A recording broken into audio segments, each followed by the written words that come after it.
Hello, and welcome back to the Talking Theatre podcast. Although this is only our second ever episode of this podcast, we felt that checking in with each other this week seemed wrong. We may all be in lockdown at the moment, but if this current COVID-19 pandemic has taught us anything, then it's that we need to start looking at the bigger picture. And the world around us, we need to start looking at that. Not just our own individualistic lives, and that's why what both myself and Tom are about to say has been pre-scripted, and I hope that you'll understand the reasons for this as I read out some of our feelings and thoughts around what's been happening over the past few weeks.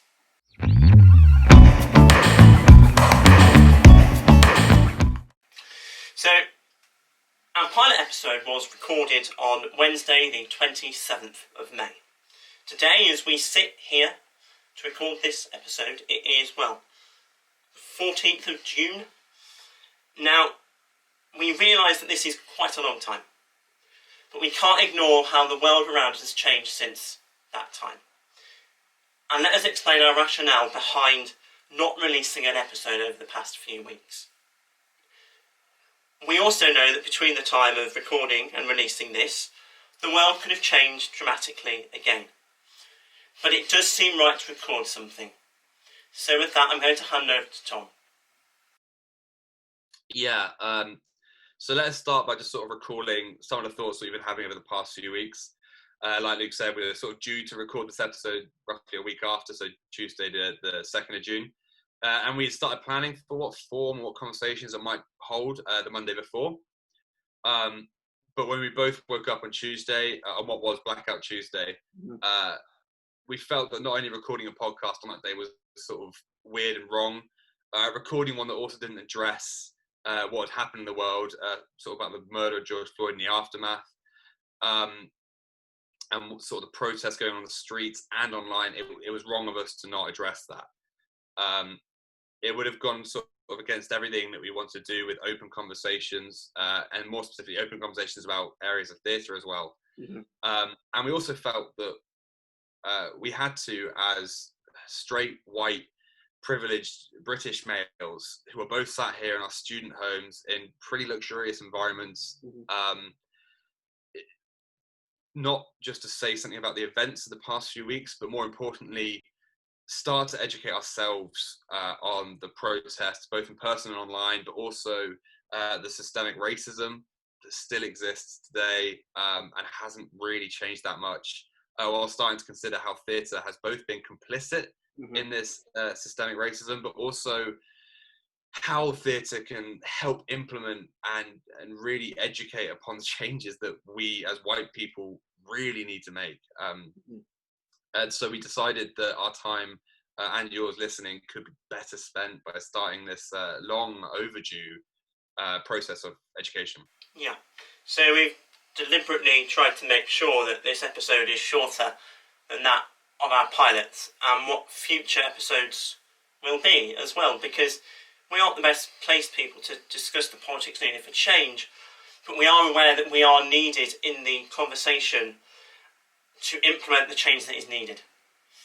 As James Corden said on one of his first shows back since the break at the start of June on his Late Late Show, how can the black community dismantle a problem that they didn't create? He's right. Racism, segregation and brutality were enforced upon the black people by white people. This isn't just an American problem, but also a British one. It can be easy to turn around and talk about America having a systemic racism problem, but so does Britain. In fact, it's probably more ingrained upon our history than America. Racism is embedded in our British history, and a history that we weren't taught at school, and is still embedded into British culture even today in 2020. For too long, we've both thought that it isn't our place to talk about it. But what this has done is meant that we've continued to ignore the problem. Let us stress that this education is ongoing and we can't understand, but as we sit here recording this podcast, we stand united against racism in any form. We understand that until people like us actually learn about and address our pasts, we cannot move forward. For too long we've thought this isn't our story, but actually it is. As it's ingrained into our past, and we both profited from the privileges that come from it. We haven't been oppressed, but we have been the oppressor.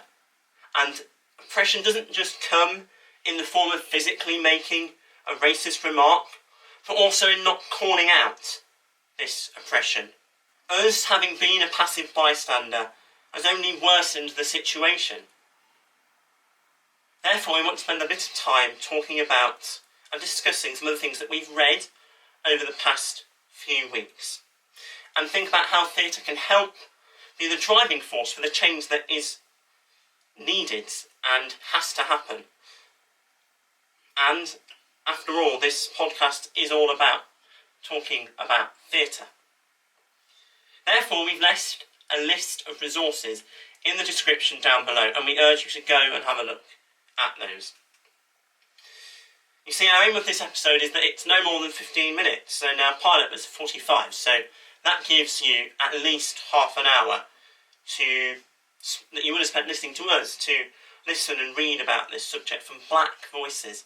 Voices that for too long haven't been heard, not recognised, not appreciated, for which we're both complicit in.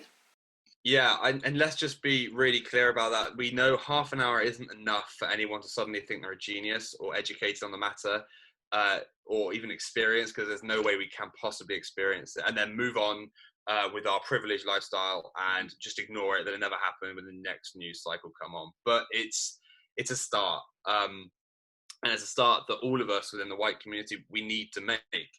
And if you can spend half an hour a day learning and educating yourself, then it's a start.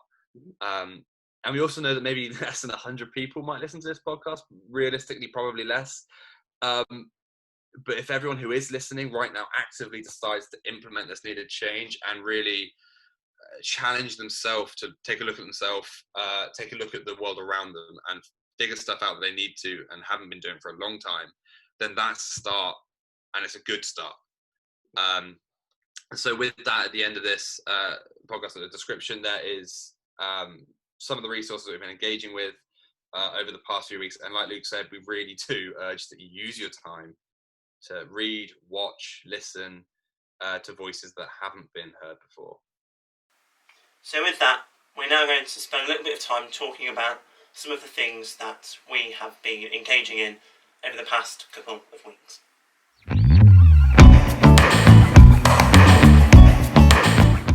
So I think at this point it's probably important that we discuss some of the things that we've been talking about over the past couple of weeks and whatever, and what we've been seeing. So do you want me to start, or would you like to start, or how? Kick off, mate, and I'll if there's something that comes up, I'll chirp in. Okay. So something that I kind of went back over, not a new resource to me personally, but something I went back over, was an In Conversation event that actually our uni did last year. And this isn't a plug for the university, it's just something that I remembered that I had been to, and that was an In Conversation event with playwright Inua Ellams. There's also one with Natasha Gordon, who was the very first black British playwright to have a play on in the West End. And I know both of those interviews are on YouTube, and we've left the links to them in the description. And there was also one with Travis Alabanza, who wrote the play Burgers earlier on in the year. That hasn't been published on YouTube for the best of our knowledge, but I think so. I know that they are very active on social media, so I would urge you to go and have a look at them. And I was just kind of thinking about what Inua Ellams said. I mean, it was mainly about barbershop, but it was quite harrowing, actually, to go over that almost 18 months later and think that we haven't really moved forward with the things that Inua Ellams was talking about then. So that's something that I would urge anyone to kind of watch. And I don't know if you've seen this, Tom.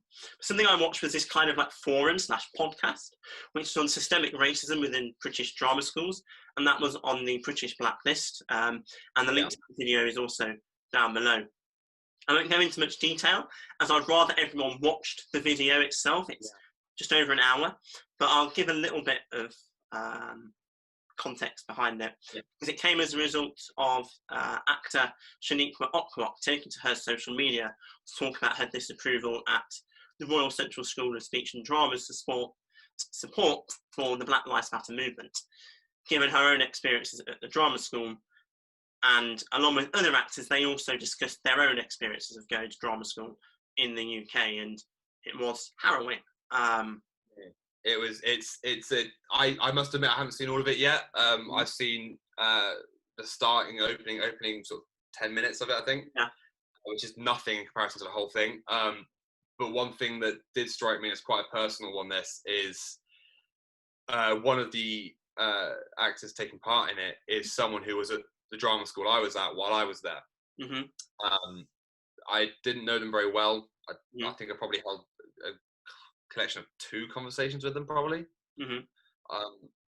But they speak about the racism of the institution, and they mention as well, which I think is important to mention, is this was under the old principal. The new principal now, I must admit I haven't got any ties really to the drama school anymore. So I don't really know what that's like, but apparently there are still some issues there, I mean, obviously. But one thing that these past few weeks have really opened my eyes to is the privilege that I hold as a straight white man. Because while I was at this drama school, I didn't notice anything. I was very able to turn a blind eye and not acknowledge it. And one thing that I had my attention drawn to recently, which I feel like is something I feel very guilty for, but it's something that's important to acknowledge, is I, with someone on my course at the drama school, I said something and it was not an acceptable thing to say. I didn't realise that at the time. I didn't understand, and I think this is purely because it's something I would have heard at a younger age. Be it whatever sort of area I was in. I was coming from a place of white privilege, and I hadn't been educated enough. Luckily, the person I was with brought me up on it pretty much instantly and went, you can't do that. And at the time I went, I'm sorry, I feel I don't mean to offend, I've never said anything like that since. But they wrote an open letter as well to the drama school, and they mentioned the event, they mentioned that occasion. And it only really hit me that this is something that I have sort of brushed off and gone, one-off event, okay, never mind. And this is something that actually has really affected someone. And these last few weeks, the one thing that I have taken away colossally is that this attitude of white supremacy, whether we intend to or not, needs to change. And the best place to start that is in education. I've been sat at the side going, it's not my story to tell. I feel uncomfortable. But feeling uncomfortable is important, because otherwise it will stay the same. Yeah, exactly. And I think that's something that's so important to say. We both very much believe that change has to happen as a result of this. And I just wanted to give a little bit more context surrounding what's happened since that video has come out. So I don't know if you knew this bit, Tom, but they managed to meet with Central, and they wrote a letter to them outlining some demands as to what they thought needed to be implemented. And the last time that I looked at this, which was over this weekend, it has said that Central have agreed to implement the demanded changes. There is more about this online, which I would urge anyone to go and look up. So hopefully Central will go through with what they said. But I think what is also important to say is they are simply the example that has been used in this example. And from what we can work out, this is systemic across British drama schools. It's everywhere. It's Yeah. it's not even just the schools. Of It's course it's not. theatre in general. It's Yeah. everywhere. So that's some of the things that I've been looking at. There's also a play called Salt that I read, which is available on Drama Online. And if you haven't got Drama Online, then it's available, I'm sure, at Amazon and all good book retailers. So that's some of the first things that I've kind of been looking at. So I don't know what you've been looking at, Tom. Admittedly, a lot of the stuff I've been doing has been watching a collection of random videos all over the place. A lot of which will be put in the description, but as well as that, I ordered a couple of books. I've been having a lot of conversations, and I look forward to having more as well. More sort of about where I can start, because as myself, like I said before, in the past, I've distanced myself from this whole topic because I had the ability to be able to shut this part of the world off because I didn't need to worry about it. I didn't. The way I was viewing it originally was, this isn't my problem. But now I've realised that's not good enough. So I want to. I've been having a lot of conversation with people who are in similar positions to me and how they've addressed it and how they've started to approach it. And I'm trying to find more books and stuff. Unfortunately, I tried to order the book "Why Am I No Longer Talking to White People About Race." Yes. It seems the demand for that has gone up massively, which is great. Good. But it meant my delivery got delayed, so I've only recently got that, so I haven't managed to start it yet. Yeah. But what I would encourage people is that this is not a one-time news story that should be forgotten about. Absolutely not. If something gets delayed in delivery, that's okay. As long as you're actively engaging in education, that's okay. And as long as you are actively engaged in this, it's fine in your own way as well. You don't need to be extremely vocal about it on social media. You don't need to do anything that you feel uncomfortable with unless it's addressing your own issues within the whole society thing. If you feel uncomfortable about that, good. That's what's important. You've got to address this.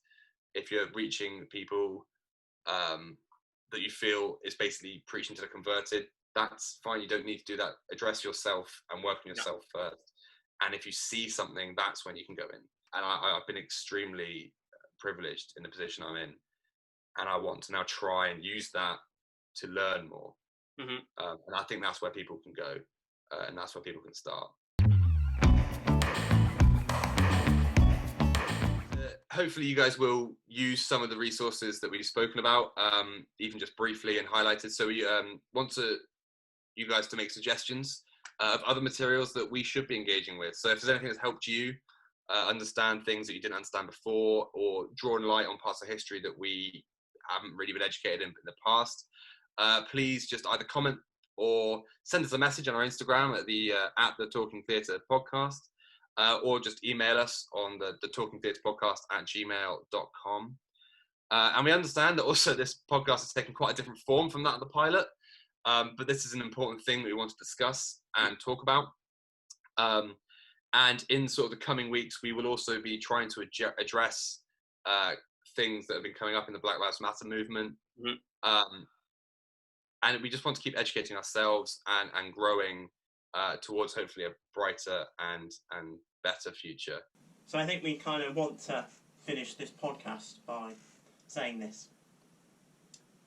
Let this period be a moment in history.